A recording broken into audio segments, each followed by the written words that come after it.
Cari custodi dei Trivi, benvenuti in un nuovo video di Incroci Paranormali. Oggi siamo davanti le porte dello storico Arsenale di Venezia, nel Sestiere di Castello. Siamo qui perché c'è stata segnalata una storia, una leggenda, che è proprio qui di fronte, dove ci sono i leoni, ed è quella dello stregone e dei leoni che prendono vita durante le notti di tempesta. Questa storia ci è stata segnalata da una nostra carissima iscritta al canale, Elisabetta, e che ci tengo a salutare. Andiamo a scoprire questa leggenda insieme. Il tutto ebbe inizio nel novembre del 1719. Dopo 2 notti di tempesta furono trovati proprio qui davanti i corpi di 2 marinai, un maltese e un greco, corpi, se così si può dire, visto che erano completamente dilaniati. E non passò nemmeno una settimana che fu trovato un altro corpo, questa volta di un veneziano, un certo Jacopo Zanchi.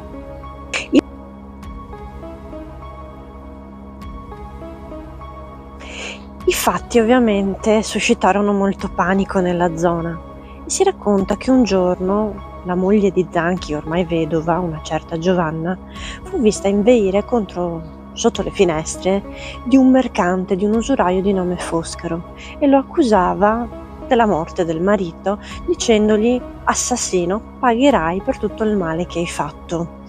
La leggenda sempre vuole che lui si affacciò alle finestre e con aria di superiorità e anche disprezzo disse alla donna: donna, vedremo tutta la tua baldanza, dove andrà a finire la prima notte di tempesta. In mezzo al capannello di gente che si era formato intorno alla donna, attorno a Giovanna, c'era anche il capitano della marina che, essendo stata questa area della giurisdizione della marina, stava indagando nelle faccende che erano successe, nei fatti, nei omicidi, se così si può dire, che erano avvenuti. E sentendo quello che era stato detto tra i due, decise di seguire la donna, più che Foscaro, più che il mercante, perché si diceva che lui non si muovesse mai di casa. Dopo 10 giorni, il capitano, che si dice si chiamasse Giustiniani, un certo Enrico Giustiniani, si posizionò qui, nascosto dietro ad un'imbarcazione, aspettando di vedere i movimenti sia del mercante sia dell'usuraio, ma anche di Giovanna. E proprio mentre stava aspettando, e anche quella sera era una notte di tempesta, verso l'una di notte vide materializzarsi proprio davanti ai leoni la figura di Foscaro, che, mettendo una mano a lato di uno dei leoni, che si dice ci sia un'iscrizione runica magica, diede vita ai leoni. Ovviamente spaventato, impaurito e incredulo, il capitano non sapeva come spiegarsi la situazione. Proprio in quel momento lì facevano capolinea verso la riva Giovanna ed un'amica. Nel frattempo che ovviamente i leoni avevano preso vita, cominciarono ad attaccare l'amica di Giovanna, sembra si chiamasse Yolanda. Il capitano, in un momento di coraggio, prese la spada e la sguainò contro il mercante, contro Foscaro, contro lo stregone, e lo uccise. L'unica cosa che rimase del mercante fu un cuore di pietra. E mentre tutto ritornava nella normalità, i leoni di nuovo pietrificati, immobili, la donna a terra, il corpo straziato dell'amica, un leone solo, anzi la testa di un leone, rimase in vita. E il capitano riprese di nuovo la spada in mano, tagliò la testa al leone e invece che cadere a terra andò verso l'alto ed esplose in una materia nera. Dopo questi fatti, il capitano fece un'indagine a casa del mercante di Foscaro e scoprì che era stato tutto pianificato dall'uomo in modo tale che sembrasse un caso fortuito, un caso non correlato. Perché? Perché i primi 2 marinai che erano stati uccisi in realtà erano solo degli sfortunati malcapitati. L'obiettivo principale era proprio Zanchi, perché aveva dei debiti con questo mercante. E ovviamente poi di conseguenza l'obiettivo successivo sarebbe stata la moglie, la quale però non si riprese mai dall'accaduto e si dice che rimase per sempre inferma mentalmente e quindi poi messa in manicomio. Quanto riguarda la testa del leone, questo leone in particolare, fu poi davvero sostituita. Come potete vedere, è sproporzionata rispetto al corpo.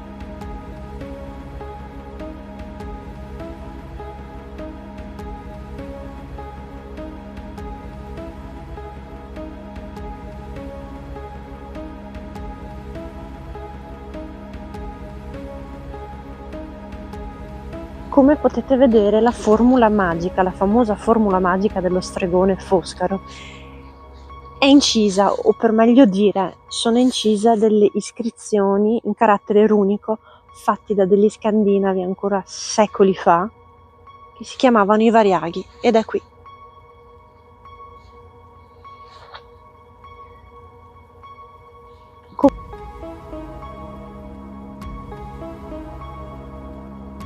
Ora ovviamente passeremo alla parte dell'indagine.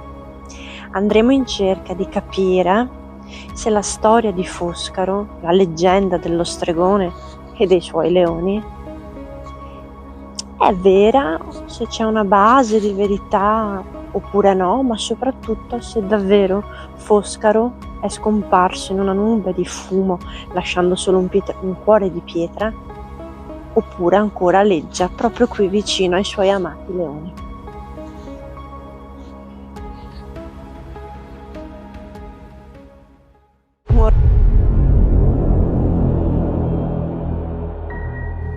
Come sempre cominceremo con l'M1 o K2, che è il rilevatore di campi elettromagnetici, e vedremo se, soprattutto nelle vicinanze dei leoni, c'è qualche segnale.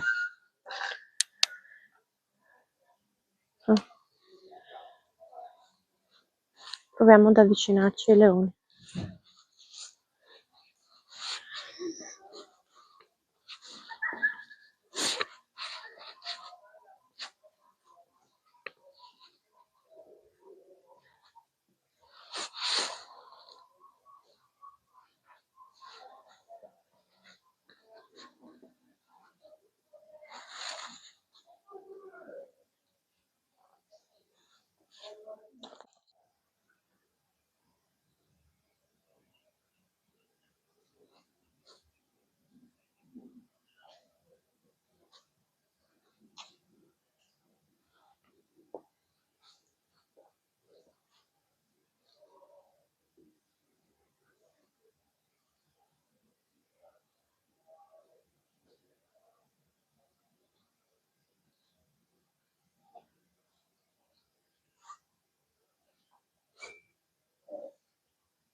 Ci sono dei picchi adesso.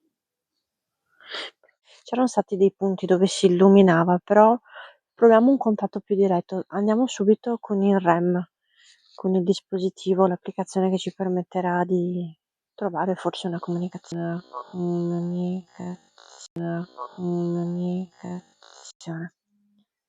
Ah, prima parola.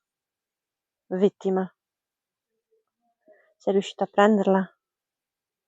Sì. Ok. Vittima. Quadro. Quadro può essere inteso non per forza come ovviamente un quadro in sé, ma come era tutta parte di un quadro, un qualcosa di organizzato, come si diceva nella leggenda. La mia domanda è: verso. Stavo per chiedere se qui c'è Foscaro. Forse verso sta per verso di qui? Foscaro, ci sei? Sei ancora qui? Lilla. Sì, probabilmente è lui e mi ha visto. Sì, ho un bel ciuffo lilla. Comunque, non divaghiamoci. Sei tu, Foscaro? Pronto? Sembrerebbe proprio di sì. Io ho subito una domanda che vorrei chiederti, Foscaro. Se hai commesso quello che hai commesso nel novembre del 1719 e, oltre a essere un ipotetico stregone, noioso. Lascia che ti spiego prima, lascia che ti spiego. Se questa leggenda è vera, che si racconta su di te, che tu ovviamente praticavi delle arti magiche, La mia domanda è: perché? Perché facevi queste arti magiche? Aiuto. Per avere aiuto oppure sta parlando una delle vittime di Foscaro? Sei, sei tu forse Zanchi? Sei tu Jacopo?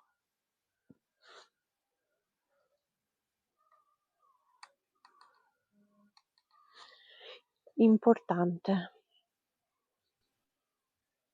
Aiuto importante. Sì, se si è inerenti alla leggenda dei leoni che hanno preso vita proprio grazie al stregone Foscaro, serviva un aiuto importante che poi teoricamente è stato dato dal capitano. Assai. E vorrei ben capire a chi esattamente sta comunicando, se è la vittima, se è Foscaro che fa finta di essere una vittima. Andrei molto diretta, Foscaro, te l'ho già detto. Grazie. Apprezzi, apprezzi, come si diceva nella leggenda, la mia baldanza.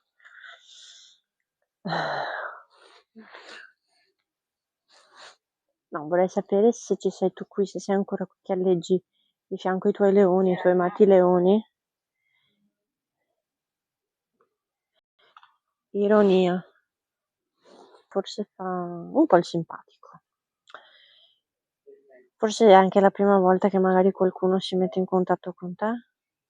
Io presumo che sia tu. Presumo che sia tu. Superstizione. Mi sembra come che voglia farsi vedere, capire di esserci, però allo stesso tempo sospetto. Però allo stesso tempo vuole un po' mescolare le carte in tavola, facendo un po' credere forse che è la vittima, oppure facendo credere di essere chi non è, di sviare il discorso. È così? Vuoi sviare il discorso? Qui si era illuminato e mentre si è illuminato veniva fuori 65. Allora, nella leggenda, teoricamente, Foscaro, sì, era anziano, però forse per quegli anni lì, anni 65, magari erano già abbastanza anni. Qui un po' si sta illuminando appena appena. Dove hai imparato quelle arti magiche, Foscaro? Se ce lo puoi dire. Sì, sei realmente esistito ovviamente, ma a questo punto noi qui pensiamo di sì, visto che rispondi così. Sarebbe proprio in linea con il tuo carattere. Qui intanto si illumina. Per ora non risponde. Prima era venuto fuori 65, adesso 45.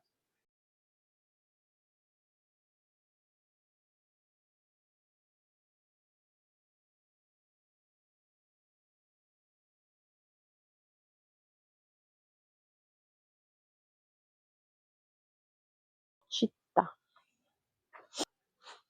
Questa città ha memoria, ma anche chi ci abita ha memoria di quello che è successo. Primo. Eri forse il primo stregone qui in città ad avere questo tipo di memoria esoterica, magica. Forse è questo che vuoi intendere? Non mi stupirebbe. Ti chiedo una cosa, Foscaro. Visto che tu conoscevi le arti magiche e comunque ti piaceva praticarle, se io usassi un metodo inferi, comunque concludo, se io usassi un metodo alternativo un più vicino al tuo di questi, come per esempio le rune. Cosa ne dici? Ti troveresti più a tuo agio? Grido. Forse è inerente a un po' la situazione, perché sembra come che si alternino in questo spazio, sia lui che parla, ma anche la scena, perché le prime parole era vittima, quindi sembra anche che si alterni la scena che era successa, quello che era successo, che non è una novità perché anche nei video precedenti era successo. Proviamo con le rune. Foscaro.